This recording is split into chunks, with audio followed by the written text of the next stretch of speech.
Grief Talk with Von Solis, the clips. Some kids have what you might term as invisible needs. And that can be really, really challenging because it's not so outward. And you have your expectations should be, or you feel your expectations should be like everyone else, right? Like, go to college, get that job.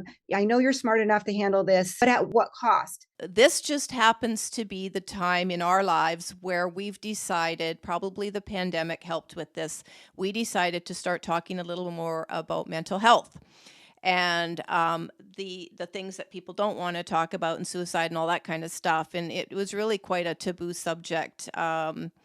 Really for suicide until just recently, very, very taboo. Mental health, I think that's sort of been, a few years in the making where, we need to talk about our health. Well, yes, we need to talk about it, but we also need to care about it. And when we care about it, we do something about it and we change systems and we change our behavior and so on and so forth.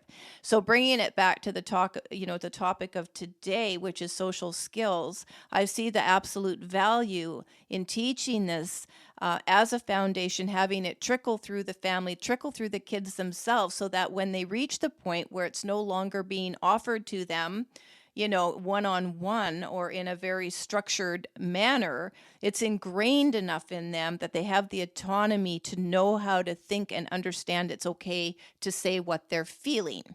Exactly. They may not want to say everything, but I will tell you, I have seen some YouTube documentaries and read enough to know that for the kids that get in trouble, they're not talking.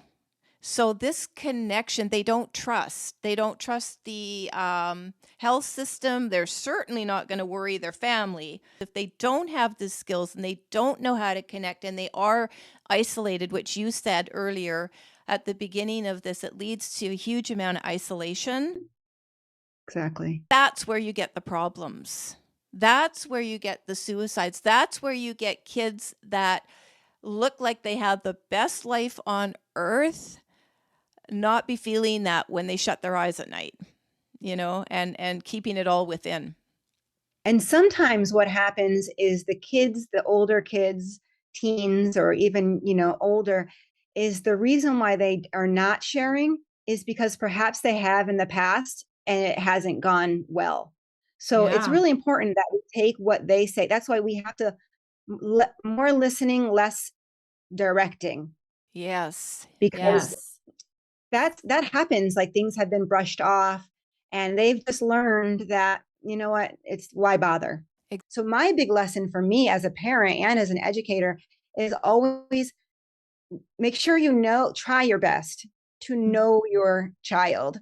And when you know your child or your student, if you're an educator, then you can meet them where they're at, not where you think they should be, but where they are.